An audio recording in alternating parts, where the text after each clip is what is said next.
Assalamualaikum warahmatullahi wabarakatuh. Halo semuanya. Perkenalkan, nama saya Sabrina Mutiara dengan NIM 64245191. Saya Laila Tulmatia dengan NIM 64245204. Kami dari kelas 643B05, Program Studi Manajemen Fakultas Ekonomi dan Bisnis, Universitas Bina Sarana Informatika. Di video ini kami akan bahas tentang pajak kendaraan bermotor atau PKB sebagai pajak daerah, mulai dari teori singkat, 6 studi kasus perhitungan, sampai dengan simulasi pengisian formulir pelaporannya. Jadi, kalau kalian punya motor, mobil, atau nanti pasti punya, tonton sampai habis biar nggak kaget sama PKB dan dendanya. Kita mulai dari dasarnya dulu. Pajak kendaraan bermotor atau PKB itu pajak yang dikenakan atas kepemilikan atau penguasaan kendaraan bermotor, seperti motor dan mobil. Pajak ini dipungut oleh pemerintahan provinsi dan jadi salah satu sumber pendapatan asli daerah. Berarti setiap tahun, pemilik kendaraan wajib membayar PKB agar STNK tetap hidup dan kendaraan legal di jalan. Apakah betul? Betul, dasar pengenaan PKB biasanya nilai jual kendaraan bermotor atau NJKB. Ditentukan dari jenis, merek, tahun, dan kapasitas mesin kendaraan. Tarif PKB ditetapkan provinsi. Dalam simulasi ini kita akan pakai contoh tarif sekitar 1,5% untuk kendaraan pertama, 2% untuk kendaraan kedua, dan 2,5% untuk kendaraan ketiga, mengikuti pola tarif progresif di beberapa daerah. Terus, kalau telat bayar, di sini masalahnya. Ada denda sekitar 25% per tahun yang dihitung per bulan. Jadi, makin lama telat, makin besar dendanya. Makanya, rumus sederhananya yang kita pakai di video ini adalah PKB sama dengan tarif dikali NJKB, dan untuk denda PKB dikali 25% dikali bulan keterlambat dibagi 12.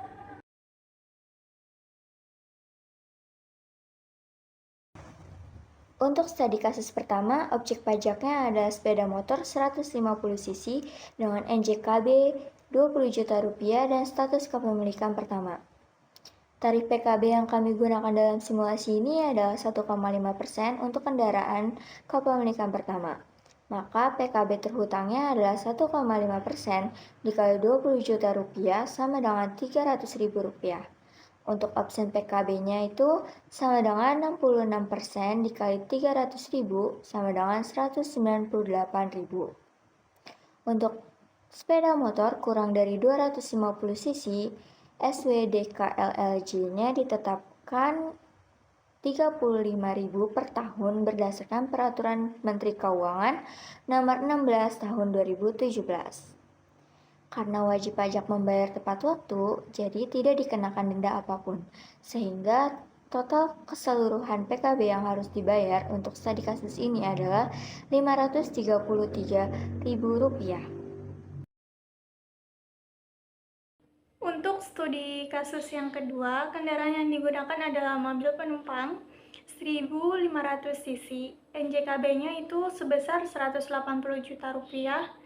Ini masih kepemilikan pertama. Untuk kepemilikan pertama, kita menggunakan tarif 1,5%. Jadi kita menghitung PKB yaitu 1,5% dikali 180 juta rupiah. Hasilnya 2.700.000.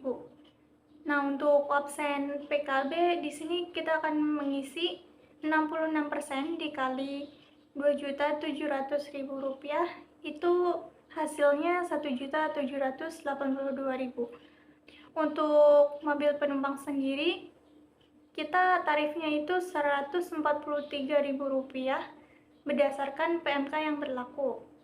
Karena pembayaran tepat waktu, maka sanksi administrasinya itu 0 rupiah. Maka jumlah yang akan dibayarkan adalah 4.625.000 rupiah. Selanjutnya studi kasus ketiga. Objek pajaknya adalah sepeda motor 125 cc dengan NJKB 15 juta rupiah. Dan ini merupakan kendaraan kedua milik wajib pajak. Dalam simulasi ini kami gunakan tarif PKB progresif sebesar 2% untuk kepemilikan kedua. Untuk perhitungannya, pertama kita hitung PKB pokok 2% dari 15 juta yaitu Rp300.000. Untuk opsen PKB-nya 66% dikali 300.000 yaitu Rp198.000.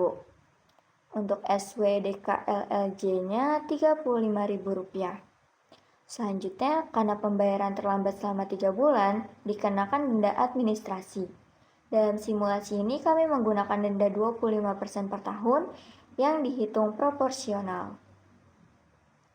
Untuk dendanya itu 25% dikali 300.000 hasilnya 75.000. Karena terlambat 3 bulan atau 3/12 jadi 75.000 dikali 3/12 yaitu 18.750. Untuk denda opsi PKB-nya itu 2% dikali 3 bulan dikali 198.000 hasilnya 11.800. Untuk denda SWDKLLJ-nya itu 8.000. Jadi total yang harus dibayar keseluruhan iuran pokok ditambah dengan sanksi administrasi adalah Rp571.630.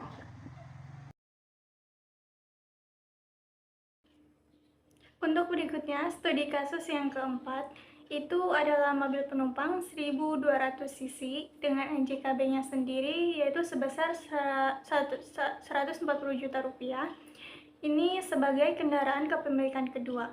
Maka tarif yang akan digunakan di sini yaitu 2%.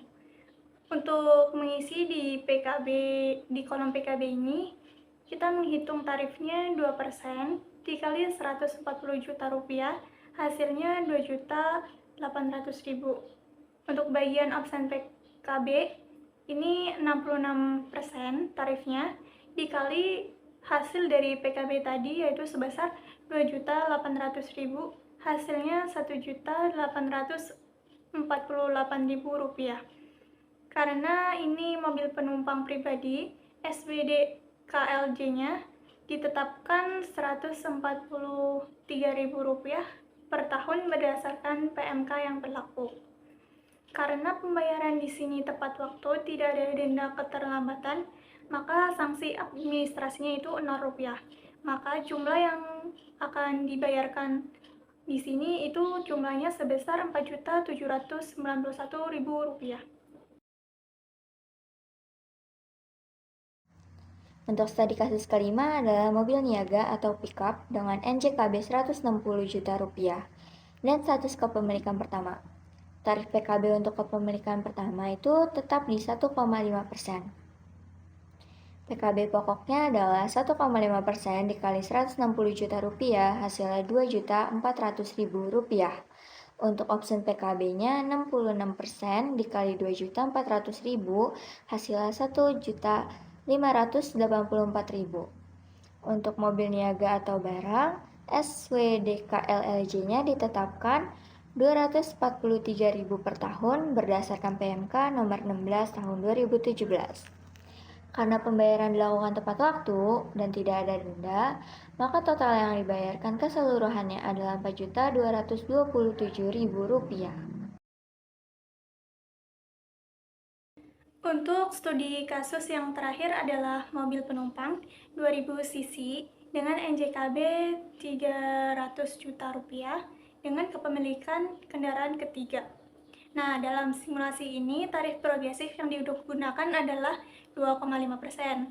Maka saat mengisi kolom PKB di sini, kita akan menghitung tarifnya 2,5% dikali Rp300 juta, itu hasilnya Rp7.500.000. Bagian opsen PKB ini tarifnya kita masih sama 66% dikali hasil PKB tadi Rp7.500.000, hasilnya Rp4.950.000. Untuk mobil penumpang pribadi SWDKL C ditetapkan Rp143 per tahun berdasarkan PMK yang berlaku. Karena tidak ada denda keterlambatan, maka sanksi administrasinya itu Rp0. Maka jumlah yang akan dibayarkan adalah Rp12.593.000. Di sini kita akan mengisi form perpanjangan STNK. Mari kita isi. Di sini ada form perpanjang STNK. Di sini kita akan mengisi nama identitas pemilik kendaraan, yaitu Andi Pratama.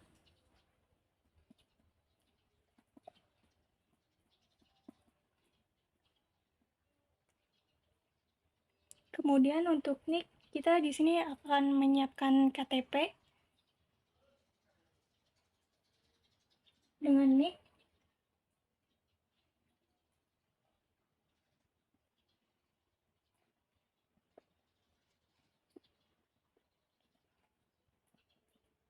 Untuk nomor NIK-nya kita sensor. Kemudian untuk jabatan di sini tidak ada. Kemudian di sini kita harus menyiapkan nomor serial number dari kendaraannya.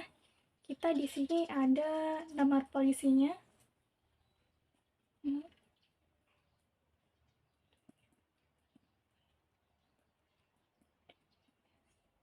Nah, kemudian kita akan mengisi nomor rangka dari kendaraannya, yaitu MH.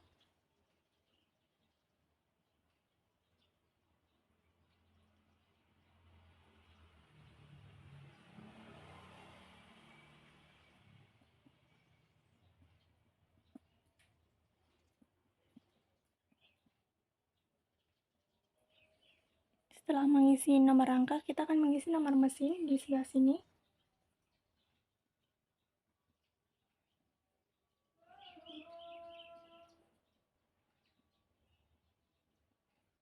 Nah, untuk di sini kita akan memastikan nomor masa berlakunya yang ada di STNK terakhir.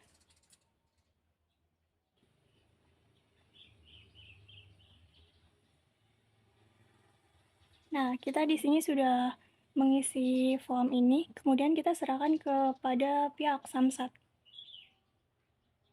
Setelah form perpanjangan STNK telah diisi, kita serahkan ke petugas di Samsat. Kemudian kita setelah menerima STNK, kita akan mengisi form tanda terima perpanjangan STNK seperti ini, seperti yang awal tadi. Nama, NIK, jabatan, kemudian di sini ada nomor polisi atau serial number, kemudian rangka, nomor mesin, masa berlakunya. Ada di sini seperti form yang pas awal tadi setelah terima STNK. Dari 6 studi kasus tadi, kita bisa simpulkan beberapa hal penting tentang PKB. Pertama, besarnya PKB dipengaruhi oleh nilai jual kendaraan dan tarif yang ditetapkan masing-masing provinsi. Kedua, untuk kepemilikan kedua dan ketiga, tarif progresif membuat beban pajak lebih besar. Yang ketiga, keterlambatan pembayaran menimbulkan denda yang bisa sangat besar kalau dibiarkan. Tips dari kami, selalu cek tanggal jatuh tempo PKB, catat di kalender atau aplikasi HP, dan usahakan bayar sebelum jatuh tempo. Kalau ada layanan online, manfaatkan supaya lebih praktis dan nggak perlu antri panjang. Semoga video ini bisa membantu teman-teman memahami PKB sebagai pajak daerah dan jadi pengingat untuk lebih tertib membayar pajak kendaraan. Terima kasih sudah menonton. Kalau video ini bermanfaat, boleh dibagikan ke teman-teman yang lagi belajar perpajakan. Sekian dari kami. Wassalamualaikum warahmatullahi wabarakatuh. Bye-bye.